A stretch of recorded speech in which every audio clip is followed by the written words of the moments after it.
are talking to the Taliban, we're talking to a lot of different people. But why isn't Russia there? Why isn't India there? Why isn't Pakistan there? Why are we there? We're 6,000 miles away. We want to have a great relationship with Pakistan. I look forward to meeting with the folks from and the new leadership in Pakistan. We'll be doing that in the not too distant future. But I ended the $1.3 billion that we paid like it was water. We just pay it.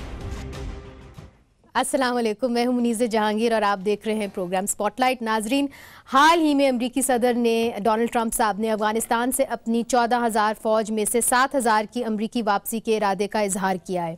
दूसरी तरफ media reports के मुताबिक तालिबान ने अमरीका के साथ होने वाले मुज़ाकरात में शिरकत के लिए इनकार कर दिया है। अफ़गानिस्तान में अमन अमल के सिलसिले में आज पाकिस्तान अमन काउंसिल अफ़गानिस्तान के सेक्रेटरी उमर दाऊदज़ई पाकिस्तान के दौरे पर हैं। कल इनकी मुलाकात वज़ीर ख़ारजा शाह महमूद कुरैशी के साथ होगी और आज कोर कमांडर कॉन्फ्रेंस हुई जिसमें जो जॉइंट स्ट्रेटेजिक प्लान्स हैं उसके पर बात हुई। मुल्क की सिक्योरिटी सूरत हाल समेत पाक अफ़गान बॉर्डर पर बाड़ लगाने और अफ़गानिस्तान में अमन अमल पर भी गुफ्तगू की गई। अगर अफ़गानिस्तान में अमरीका नाकाम हो जाता है तो नाजरीन खदशा ये है कि इसका मलबा पाकिस्तान पर डाला जाएगा, चूँकि पाकिस्तान से तवक्को थी कि वो तालिबान को मुज़ाकराती मेज़ पर लाएंगे। तज्ज़िया नगारों का कहना है कि अफगानिस्तान में मजीद अदम इस्तेकाम और बदअमनी के दूर रस असरात पाकिस्तान पर होंगे। पाकिस्तान की माशी हालत जैसे हम सब जानते हैं मुस्तहकम नहीं। ग्रोथ रेट जो पिछले साल 5.8 था कम होकर 3% रह जाएगा और अगर अफगानिस्तान में बदअमनी बढ़ी तो अमरीका के साथ ताल्लुकात मजीद बिगड़ सकते हैं, जिसका बराह रास्त असर हमारी मईशत पर होगा। बहुत से सवालात हैं नाजरीन। अमरीका में तैनात होने वाले नए पाकिस्तानी सफ़ीर असद मजीद के लिए क्या चैलेंजेस होंगे? Pakistan FATF financial action task force से निकलने के लिए क्या इकदामात उठाएगा? 2018 की Pakistan institute of peace studies की रिपोर्ट के मुताबिक पाकिस्तानी तालिबान और दाइश पाकिस्तान की बका के लिए शदीद ख़तरा है। तो कहाँ गया नेशनल एक्शन प्लान? हमारे साथ हैं स्टूडियोज़ में मौजूद सेनेटर मुसद्दिक मलिक साहब, आप पाकिस्तान मुस्लिम लीग नून की तर्जुमानी कर रहे हैं। उनके साथ तशरीफ़ रखते हैं सदाकत अब्बासी साहब, आप तहरीक इंसाफ की तर्जुमानी कर रहे हैं। इम्तियाज़ आलम साहब हमें ज्वाइन कर रहे हैं, तज्ज़िया निगार हैं, कॉलम निगार हैं लाहौर से, आपका भी बहुत शुक्रिया। और डॉक्टर कामरान बुखारी साहब हमें ज्वाइन कर रहे हैं, माहिर हैं खारजा पॉलिसी के ऊपर, कौमी सलामती और खारजा पॉलिसी के जिस तरह मैंने कहा माहिर हैं, और यूनिवर्सिटी ऑफ ऑटवा वाशिंगटन से आपका ताल्लुक़ है। आप सबका बहुत बहुत शुक्रिया। सबसे पहले आपसे पूछूंगी, जो कि आप हुकूमत को रिप्रेजेंट करें, ये जो अबू धाबी में मुज़ाकरात हुए हैं तालिबान के साथ, तो पाकिस्तान का वफद भी गया था, कौन था उस वफ्त में? देखिए, मुझे आप वफद की नाम तो नहीं पता और कुछ चीज़ें आपकी जी बैकडोर डिप्लोमेसी का हिस्सा होती हैं। तो पाकिस्तान की जो पोजीशन है इस झगड़े में या सारे मसले में वो बड़ी इम्पोर्टेंट है और अगर अमेरिका की वहाँ प्रेजेंस पाकिस्तान के लिए बहुत मसाइल पैदा करती रही और अगर अमेरिका वहाँ पे चला जाता है इस तरह एक अनस्टेबल सिचुएशन में और इस इनस्टेबिलिटी में, पाकिस्तान के बहुत सारा मसाइल जो है, हमारे यहाँ दहशत गर्दी की जंग है, हमारे यहाँ टेररिज्म के इश्यूज़ उनकी सारी जो है ना कड़ियाँ जाके अफ़गानिस्तान से मिलती है। इसलिए पाकिस्तान के ये अपने स्ट्रेटेजिक और अपने सिक्योरिटी इंटरेस्ट में है कि पाकिस्तान जो है वो इन मुज़ाकरात को एक तो स्पॉन्सर करे और इसको अमेरिका का जो यहाँ से विड्रॉल है वो इस तरह हो और यहाँ पे हमारे पड़ोस में एक स्टेबल गवर्नमेंट आए और जो पाकिस्तान से उसके ताल्लुकात भी अच्छे हों। ख्वाहिशात हैं, मगर सवाल ये है कि पाकिस्तान को रिप्रेजेंट कौन कर रहा है? मुसद्दिक मलिक साहब, आपकी हुकूमत के दौरान भी हमने देखा कि मरी के अंदर टॉक्स हुए थे तालिबान के साथ, तो हुकूमत को कौन रिप्रेजेंट करता है और पाकिस्तान की तरफ से कौन जाता है? जी, मुझे एग्जैक्टली तो अब क्योंकि हमारा हुकूमत से ताल्लुक़ नहीं है, इस वजह से मैं नहीं आपको बता सकता कौन जाता है, कौन रिप्रेजेंट करता है। माजी में कौन करता है? जी, मुझे ये भी आई डोंट नो, मुझे याद नहीं है कि आप किस एक मीटिंग की बात कर रही हैं। मुख्तलिफ मीटिंग्स में मुख्तलिफ लोग जो हैं वो रिप्रेजेंटेशन करते रहे हैं। लेकिन देखिए, जहाँ हम ये चाहते हैं कि अफ़गान तालिबान आएँ और अफ़गान तालिबान इस प्रोसेस के अंदर शिरकत करें। ये पुरानी हुकूमतें भी कहती रही हैं, ये नई हुकूमत भी आने वाली कह रही है, सब यही कह रहे हैं कि अफ़गानिस्तान का मामला अफ़गानिस्तान की मर्ज़ी से हल होना चाहिए। इसका मतलब है कि उसमें अफ़गान पार्टिसिपेशन की ज़रूरत है। इसका मतलब ये है कि अफ़गान तालिबान वो पता नहीं एक ग्रुप है, एक ग्रोह है, या बहुत से लोग हैं जो हमारी बाउंड्री के साथ साथ रहते हैं, उन सब की रिप्रेजेंटेशन इस पीस प्रोसेस में हमारे नुक्ता नज़र से होनी चाहिए।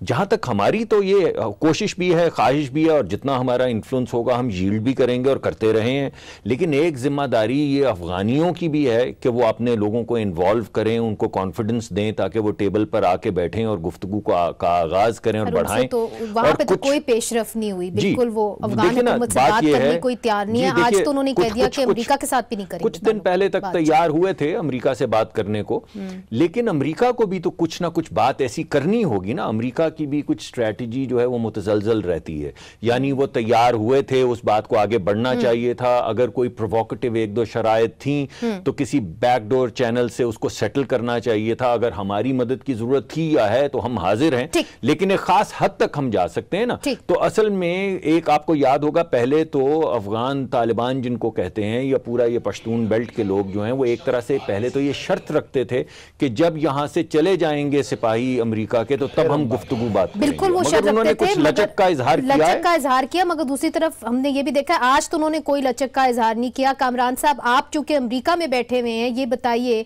कि जो खबरें हमारे पास आ रही हैं वो ये है कि जो सदर ट्रंप ने इजहार किया है कि जी मैं पाकिस्तानी लीडरशिप से, पाकिस्तान के वजीर आजम से मिलना चाहता हूं, वो इस बात पे मबनी है कि अमेरिका और तालिबान के मुज़ाकरात कैसे होते हैं। अगर अच्छे नहीं होते तो शायद ये मुलाकात ना हो।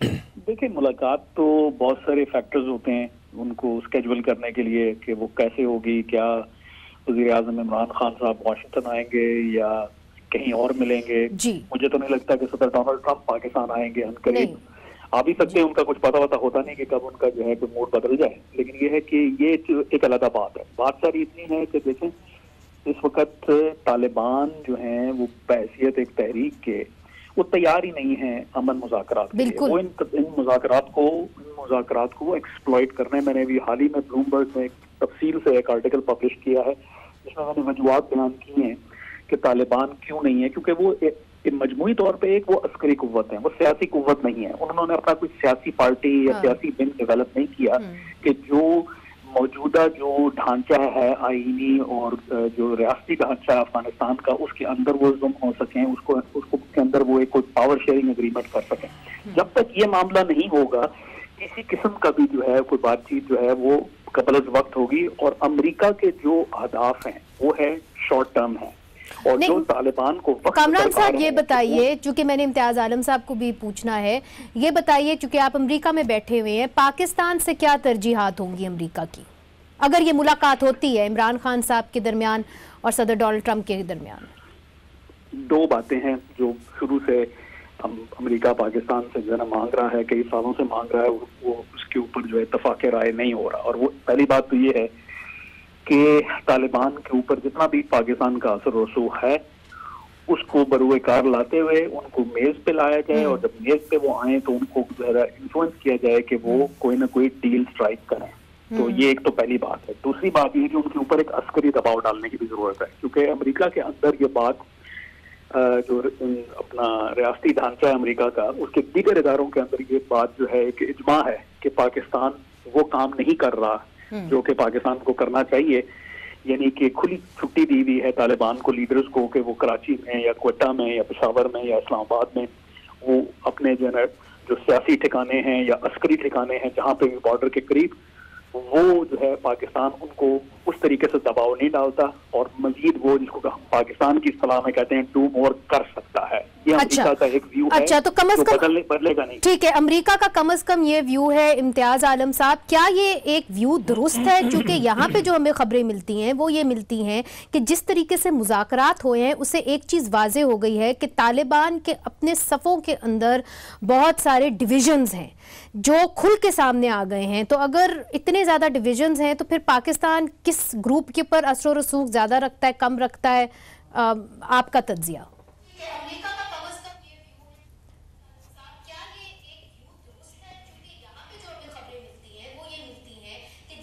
इम्तियाज साहब, आपको मेरी आवाज आ रही है?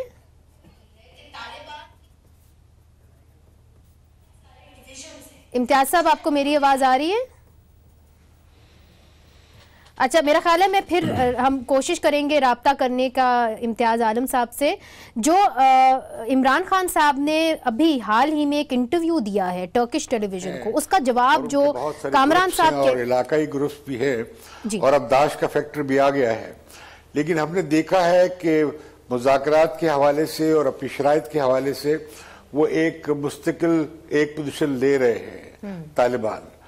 और अभी जो मैंने आज खबर पढ़ी, जो कल की खबर थी, कि उन्होंने कहा कि हम मेरा ख्याल है we are having some sound issues over here, वो हम फिक्स करते हैं।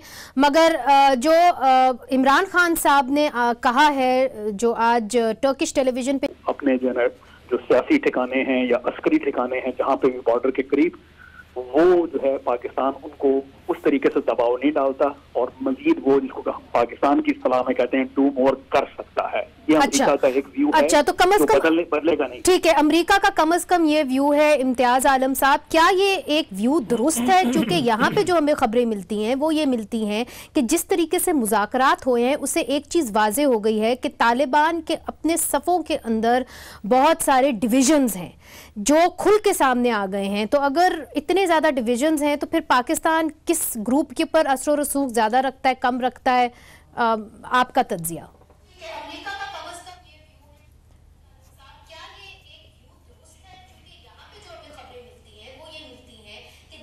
इम्तियाज साहब, आपको मेरी आवाज आ रही है?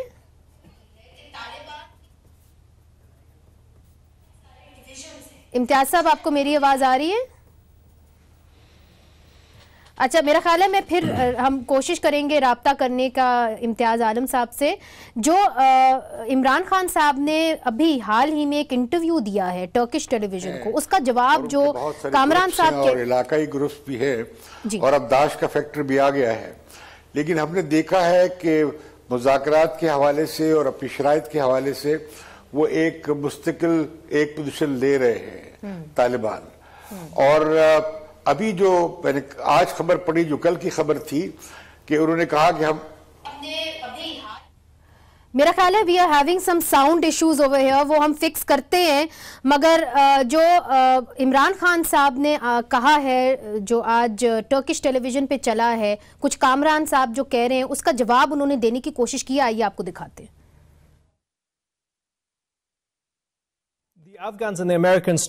डिप्लोमेटिक फेलियर हमारा एक पूरा मतलब इसमें पूरी बैकग्राउंड है और ये ऐसा इशू है जिसपे पाकिस्तान का और अमेरिका के पॉइंट ऑफ व्यू में इतना इख्तलाफ रहा है कि हमें अपने फॉरेन पॉलिसी फ्रंट पे अमेरिका से बहुत दफ़ा यानी हमारे ना वो तुर्श रहा है, हमारा टेस्ट खराब रहा है। तो उसमें उनकी तरफ से ये डिमांड हमेशा से रही है कि पाकिस्तान में गुड तालिबान और बैड तालिबान का कॉन्सेप्ट रहा है। उनका एक डिमांड है जिसको हमारी तरफ से डिनाइल है कि ऐसी कोई बात नहीं है। ये रीज़न नहीं है उनके फेलियर की, रीज़न ये है कि उनको इस इशू को समझना चाहिए अमेरिका को भी कि उनकी यहाँ प्रेजेंस या उनका जो वो एक अपनी यानी मिलिट्री फोर्स है वो इसको विन नहीं कर सके। लिहाजा अब पाकिस्तान जो है चूँकि उनका इन्फ्लुएंस है, सोशल भी है, पॉलिटिकल भी है और एक हमारा एक मतलब इस्लामी रिश्ता भी है, उस हवाले से उनका ये पाकिस्तान को प्रेशराइज करना कि पाकिस्तान जरा आगे होके फोर्थ फ्रंट पे आके।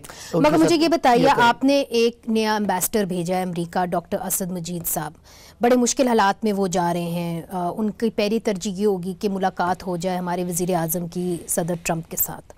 मगर इस वक्त हालात वाशिंगटन में ऐसे हैं कि डिप्लोमेट्स को कहा गया है कि वाशिंगटन का एक 25 जो है किलोमीटर माइल रेडियस है, उधर तक ही उनको महदूद कर दिया गया है।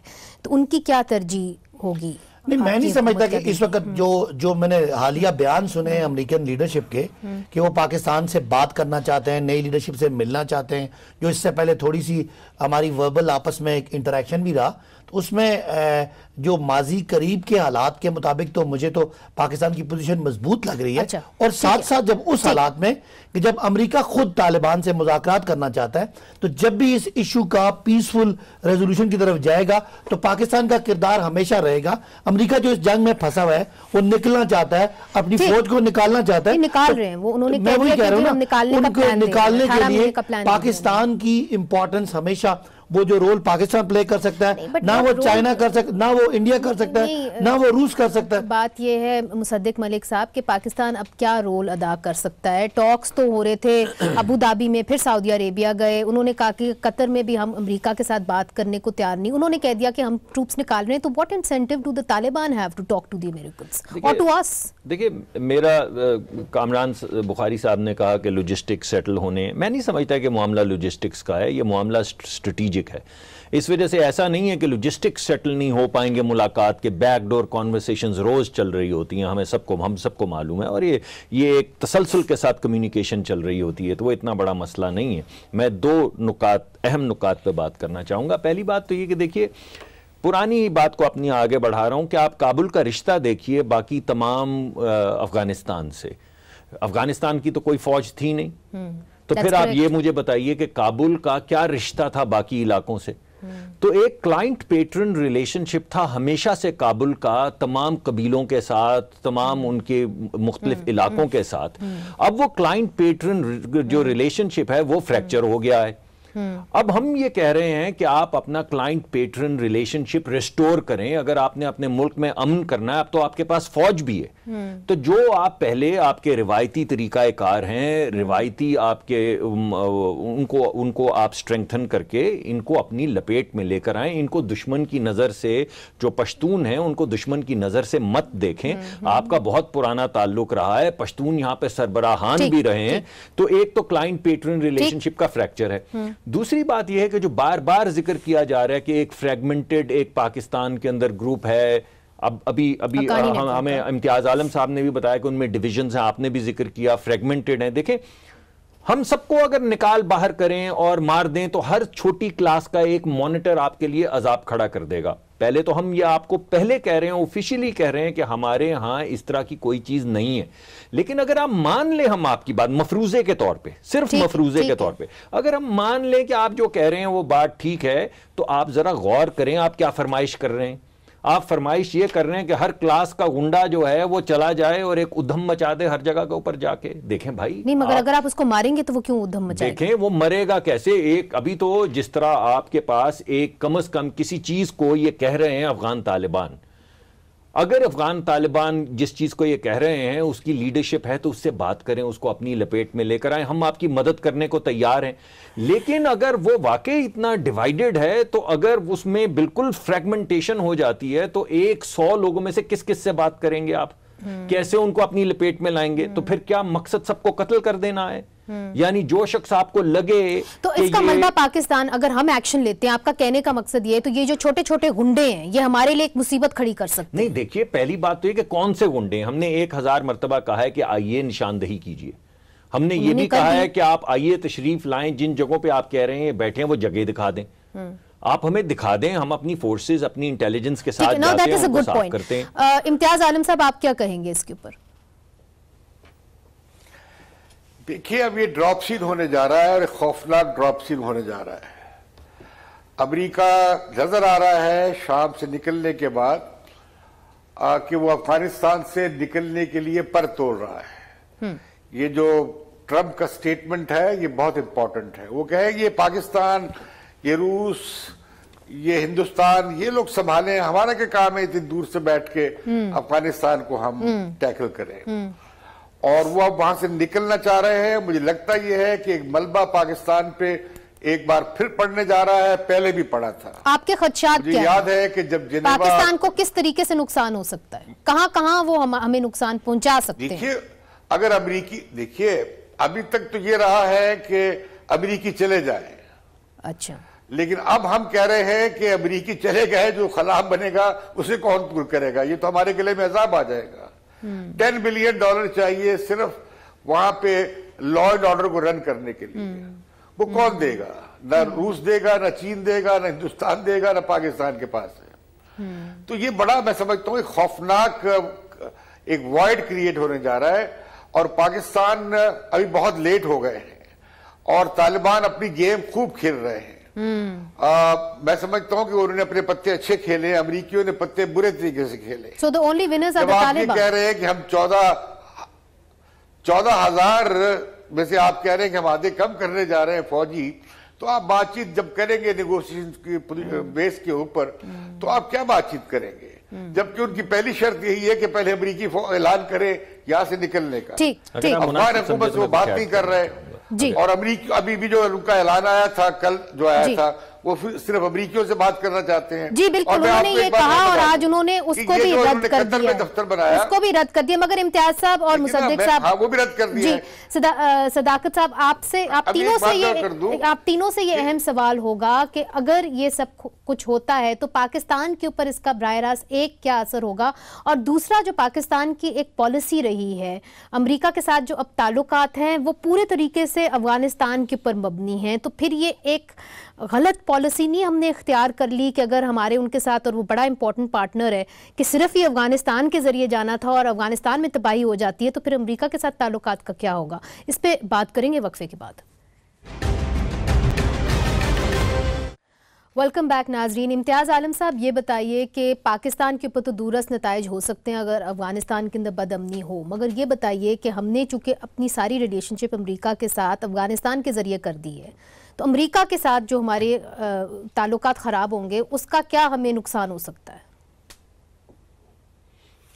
लेकिन अमेरिका के और हमारे ताल्लुकात तो बुनियादी तौर पर अफगानिस्तान के हवाले से ही रहे हैं पिछले 20-25 साल में, और इसी के हवाले से बनते बिगड़ते रहे हैं। अब ये अपने इख्तिताम को दोबारा पहुंचने जा रहे हैं। जिनेवा अकॉर्ड जब हुआ था रूस के साथ, और फौजें रूस की वापस जब हुआ था, उस वक्त के बाद ये दूसरा मरहला आ रहा है कि अप्रैल तक अमेरिकी कुछ सियासी सेटलमेंट चाहते हैं। अगर सियासी सेटलमेंट न हुआ तो अमेरिकी अपनी पैकअप करेंगे और चले जाएंगे। उन्होंने ये बंदोबस्त कर लिया है कि वो यहां से जो आलमी पहुंच वाले, यानी इंटरनेशनल रीच वाले टेररिस्ट ग्रुप हैं, उन्हें वो टैकल कर सकते हैं। उसके लिए वो कुछ पोस्ट कायम रख सकते हैं, अफगानिस्तान में उन्हें मेंटेन भी कर सकते हैं। वो तालिबान के साथ भी एक अंडरस्टैंडिंग तय कर सकते हैं। मुझे लगता ये है कि अमेरिका बोरिया बिस्तरा गोल कर रहा है, और हमारे यहाँ इस्लामाबाद में और रावलपिंडी में ये फिक्रमंदी है कि अमेरिका अचानक यहाँ से पैकअप करे चला न जाए। इसीलिए हमने खलीलजाद से मुलाकात कराई तालिबान लीडरशिप की। इसी तरह ये हमने देखा अबू ज़ैबी में मीटिंग हो गई बहुत तेजी के साथ। और मैं ये बता दूं आपको कि कतर में तालिबान ने दफ्तर इसलिए बनाया कि ताकि वो पाकिस्तान की जो दस्तरस से बाहर हो जाए अपने डिप्लोमेटिक चैनल्स के हवाले से, अपनी बातचीत के हवाले से जी। और तालिबान पाकिस्तान से इंडिपेंडेंटली दुनिया की तमाम कुव्वतों के साथ, रूस समेत, भारत समेत, ईरान समेत सबसे बातचीत अपने तौर पर भी करते रहे। नहीं, ये आपने अहम नुक्ता उठाया है, हमारे गले में गज़ाब पड़ने वाला है। अच्छा, अहम नुक्ता उठाया है। मुसद्दिक साहब, आपकी जानिब आऊंगी। देखिए इम्तियाज साहब जिस तरह कह रहे हैं, बात तो वो सही कर रहे हैं कि तालिबान जो है वो कहते हैं कि जी हमें आप एक इंडिपेंडेंट तौर पे देखें। मैंने चूंकि उनका इंटरव्यू भी किया हुआ है काबुल के अंदर, तो वो ये बार बार कहते हैं, और वो ये कहते हैं कि जी हमें आपके पासपोर्ट के साथ ट्रैवल करना भी पसंद नहीं था। अब इस पूरे सिनेरियो के अंदर हम कहते हैं हम आपको मुज़ाकराती मेज़ पे ला सकते हैं, वो कह देते हैं कि जी हमने कतर में मुज़ाकरात ही नहीं करने अमेरिका के साथ, तो फिर व्हाट इज़ आवर रेलेवेंस? देखिए हमारी रेलेवेंस जो है, नहीं आप देखिए ना, अमेरिका की तरह हम पाकिस्तान को तो अफगानी लेंस से नहीं देख सकते। हमारी रेलेवेंस तो है कि हमारे लेंस से हमें अफगानिस्तान क्या दिखता है, हमारे लेंस से हमें अमेरिका क्या दिखता है। लेफ्ट अ चॉइस, मतलब all our relations with America वो तो सारे अफगानिस्तान से जरिए होके जा रहे हैं अभी तक।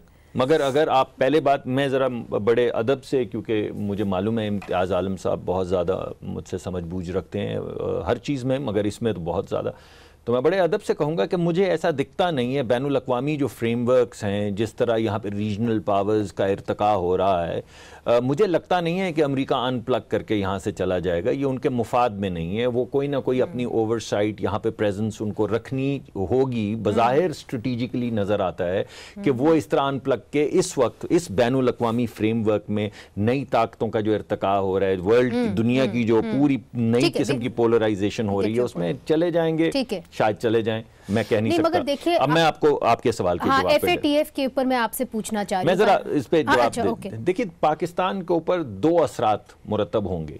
अगर अफगानिस्तान, जब आप कहती हैं कि अफगानिस्तान से चले जाएंगे, तो मैं समझता और सुनता हूं कि अफगानिस्तान फर्दर डिस्टेबलाइज हो जाएगा, रेडिकलाइज हो जाएगा, वहां पे लड़ाई ज़रा बढ़ जाएगी, क्योंकि एक तरफ आर्मी है, दूसरी तरफ तालिबान है, अमेरिका गायब है, जिसका थोड़ा सा खौफ वौफ था।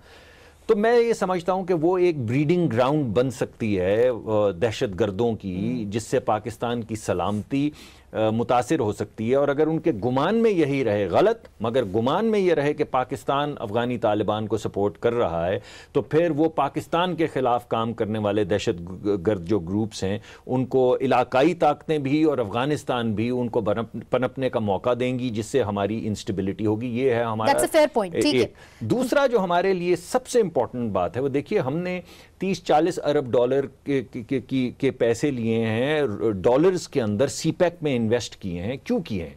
इस वजह से कि हम ये तजारती इसको राहदारी बनाना चाहते हैं, सिर्फ सड़क नहीं है ये।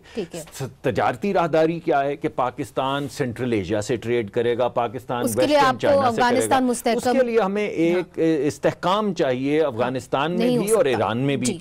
अगर इनमें से कोई भी खित्ता डिस्टेबलाइज होता है तो हमारी इन्वेस्टमेंट इकोनॉमिक बर्डन हम पे बहुत ज्यादा बढ़ जाएगा। Now that is a very fair point, मगर मैं आपका पहला जो नुक्ता है वो सदाकत साहब जो इन्होंने कहा, एक तरीके से ये बात तो सही कर रहे हैं कि अगर वहां पे इनकी हुकूमत और ये हुकूमत के अंदर एक पार्ट भी बन जाते हैं तालिबान, तो फिर तो यहाँ के तालिबान को बढ़ावा मिलेगा। आपने देखी है पाकिस्तान इंस्टीट्यूट पीस स्टडीज़ की रिपोर्ट, उसके अंदर उन्होंने कहा है कि अभी तक दाइश का वजूद है, अभी तक पाकिस्तानी तालिबान का वजूद है। तो ये नहीं कि यहाँ पे दहशतगर्दी ख़त्म हो गई। बलोचिस्तान में क्या हुआ हमने देखा। नहीं, देखिए तालिबान अफगानिस्तान की एक हकीकत है, चाहे वो किसी ऑर्गेनाइज हैं या वो अपने जगह तो कोई बात नहीं कर रहा। हम तो कह रहे हैं अगर वो हुकूमत में आते हैं तो इसका असर पाकिस्तान पे क्या? उनके बगैर कोई सेटलमेंट अफगानिस्तान में आ ही नहीं सकती। तो अगर कोई पीसफुल ऐसा तरीकाकार निकलता है जिसमें वो अपनी हुकूमत पे फोकस करते हैं और पाकिस्तान भी उसमें, इसीलिए पाकिस्तान अपना रोल रखना चाहता है कि उनसे हमारे ताल्लुकात ऐसे ना हो कि वो यहाँ हमारे यहाँ जो टेररिज्म हार्बर हो सकती है, जो अब शायद इतनी आसान नहीं है क्योंकि बॉर्डर फेंसिंग भी हो रही है और दीगर भी हमारे यहाँ जो हमने वॉर ऑन टेरर पाकिस्तान के अंदर जो इतने बड़े बॉर्डर को फेंस करना बड़ा मुश्किल काम होता है, वो तो सुरंग लड़ी है और जो हालात मौजूदा हैं, मेरा ख्याल है पाकिस्तान भी किसी तरह अब यू टर्न लेने की पोजीशन में नहीं है अपनी इस वाली स्ट्रेटजी में। तो वो चीज़ें इसीलिए करना चाहते हैं। अमेरिका, पाकिस्तान के लिए अमेरिका की बड़ी इंपॉर्टेंस है, बिकॉज अगर एक कंट्री जिससे ट्रेड है पाकिस्तान का सबसे ज्यादा वो अमेरिका है। बिसाइड्स ऑल लिमिटेशंस सबसे बड़ी हमारी डिपेंडेंस अमेरिका पे है और हमारे यहाँ इससे माजी में बहुत ज्यादा हमारी डिपेंडेंस रही है। लेकिन चले अगर हमारी स्ट्रेटेजिक डिपेंडेंस नहीं भी है, हमारी मुआशी जो डिपेंडेंस है उसके लिए पाकिस्तान भी कोई आइसोलेशन में कोई रोल नहीं प्ले कर सकता। पाकिस्तान भी चाहेगा कि ये जो डायलॉग चल रहा है इसमें पाकिस्तान की प्लेयर रहे, बिकॉज अमेरिका को पता है कि जो इंपॉर्टेंस पाकिस्तान की इन रूट अफगानिस्तान में है ना वो किसी रशिया की है ना वो इंडिया की है। लिहाजा मैं नहीं समझता कि अगर कोई वक्ती तौर पे तालिबान नाराज भी हैं तो वो डायलॉग शुरू करते वक्त आपके पास बहुत सारे कॉन्फिडेंस बिल्डिंग मेजर्स होते हैं। आप इस पे यकीन रखते हैं कि तालिबान हमारी बात सुनते हैं? नहीं, तालिबान मेरा ख्याल है किसी की अगर बात सुन सकते हैं तो पाकिस्तान की सबसे ज्यादा आसानी से सबसे पहला अगर उनको कोई टच कर सकता है, उनका हाथ पकड़ सकता है, वो पाकिस्तान है। बिकॉज़ मुज़ाकराती मेज पे आने की कितनी नहीं, मुज़ाकराती मेज पे ना आना, एक ग्रुप जो इतने अरसे से जंग लड़ रहा है और अमेरिका जैसी सुपर पावर के मुकाबले में वो ग्राउंड पे, तो एकदम से वो बात नहीं मान रहा ना इतनी आसानी से। मैं ये कह रहा हूँ एकदम से ना माने, लेकिन जब आप किसी भी फाइटिंग ग्रुप को जब उससे कॉन्फिडेंस बिल्डिंग मेजर्स करते हैं, बैकडोर डिप्लोमेसी यूज करते हैं, उनकी कुछ बातें मान के कुछ अपनी मनवाते हैं, because ultimately on face of it कोई भी लड़ना नहीं चाहता होता। उसका कोई ना कोई पॉलिटिकल इशू होता है। अगर आप उनका बहुत सारे सवाल हैं कि जी हमारा असर और रसूख अब वो नहीं रहा। मगर मुसद्दिक साहब, इससे पहले कि मैं इम्तियाज साहब की जानिब जाऊं, सिर्फ एक जुमला अगर बोलूं, मैं बोलना चाहता हूं, no one wants to fight for the sake of fight. हर बंदा चाहता है वो लड़ इसलिए रहे कि उसका कोई मुतालबा है, अगर उस मुतालबे का कुछ हिस्सा मान लिया जाए तो टेबल पे आ जाते हैं। मुसद्दिक साहब, आप चूंकि FATF की जो शराइत हैं उनको आपने देखा हुआ है, मेरा ख्याल है अमेरिका का उसके अंदर जो वोट है FATF के अंदर भी वो शायद 17% है या 12% है, I am not so sure. तो हम इस वक्त ग्रे लिस्ट पे हैं, we can go on the black list also. तो अमेरिका के अपना असर और रसूख वहाँ पे इस्तेमाल कर सकता है हमें मज़ीद और आर्म ट्विस्टिंग करने के लिए? देखिए, अमेरिका का असर जो है वो उसके वोट से नहीं होता। हमने ये पिछली मरतबा भी देखा जब हम ग्रे लिस्ट में आए। आपने देखा कि हमने बहुत से ममालिक के साथ अपने मामलात तय कर लिए थे, लॉबी किया था, मगर आखिरी वक्त में, और मैं अमेरिका को ज़िम्मेदार नहीं ठहराऊँगा, बरमला ज़ेरे लब अगर कुछ कह जाऊँ तो उसके लिए माफ़ी चाहता हूँ, लेकिन आपने देखा कि एकदम तमाम ताकतें जो हैं उन्होंने पाकिस्तान के ख़िलाफ़ ओवरनाइट वोट देना शुरू कर दिया।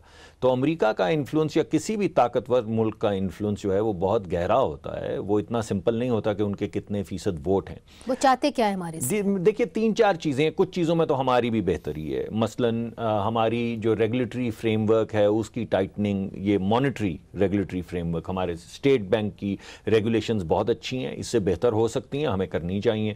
हमारे यहाँ जो मनी एक्सचेंजेस हैं वो इससे ज़्यादा बेहतर तरीके से रेगुलेट क्या हो सकते हैं, बिल्कुल हो सकते हैं, हमें करने भी चाहिए। इसमें हमारा भी फ़ायदा है क्योंकि जब हुंडी नहीं होगी तो बैंकों के ज़रिए पैसे आएंगे, तो ज़र मुबादला हमारे बैंकों में आएगा। अगर अफगानिस्तान के ज़रिए जो हुंडी होती है अगर उस पर भी काबू पा लिया जाए, जो बहुत बड़ा चंक है, तो पाकिस्तान को उसका बहुत ज़्यादा फ़ायदा है।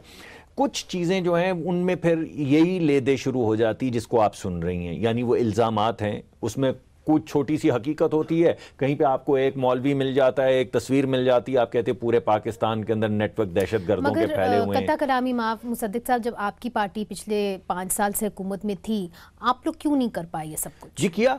देखिए पाकिस्तान जो है पिछले 20-25 साल में, अब मैं थोड़े से नंबर्स गलत हो जाएंगे, सिर्फ कुछ साल ग्रे लिस्ट से बाहर रहा है, वरना पाकिस्तान या ब्लैक लिस्ट में रहा है या ग्रे लिस्ट में रहा है। और हमारे दौर में बहुत बड़ी ये कामयाबी थी कि वो जो चंद साल जिनमें पाकिस्तान ना ग्रे में ना ब्लैक लिस्ट में था, वो हमारे दौर में थी।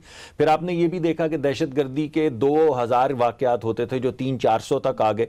There are 300-400 too many. I'm talking about हवाला हुंडी, I'm talking about मैं उसी की बात कर रहा हूँ ना। आखिर को ये तमाम चीजें इंटर रिलेटेड है ना। अगर फाइनेंसिंग के मैकेनिज्म्स आप क्लिप नहीं करते तो फिर दहशतगर्दी का एक बहुत बड़ा एलिमेंट इज फाइनेंसिंग ऑफ दहशतगर्दी। ठीक, मगर एक तंकीद आपकी हुकूमत के ऊपर होती रही और शायद अब आपकी हुकूमत के ऊपर भी होगी, और मैं चाहूंगी कि इम्तियाज आलम साहब को भी बहस का हिस्सा बनाऊं, मगर उनके साथ ऑडियो का इशू हो रहा है कि नेशनल एक्शन प्लान का क्या हुआ? देखिए नेशनल एक्शन प्लान जो है, इस जो अभी हम पैराए में बात कर रहे हैं, और आपने फाइनेंशियल ट्रांजैक्शंस की स्क्रूटनी और उसको कंट्रोल करने की जो बात है, वो भी हमारे यहाँ भी हिस्सा है उसका, कि पाकिस्तान में बहुत सारी जो टेररिज्म है उसको कहीं ना कहीं फंडिंग तो हो रही है। और अगर लोग जैसे कानून हमने बहुत मजबूत किए, पिछली हुकूमत ने भी और इसने भी, कि पैसे जमा कराने वाले का कॉन्टैक्ट, उसका मोबाइल, उसका नाम, अभी जो जिस तरह के जाली अकाउंट भी पकड़े जा रहे हैं, और ये ट्रांजैक्शंस जो यूज़ होती थी आपकी टेररिज्म में, वो उन चीज़ों में ये भी एक बहुत बड़ा एक फिनोमेना हो गया था पिछले 10-12 सालों में, जिसको कंट्रोल करने के लिए भी बहुत बड़े लेवल पे एक्शंस हुए।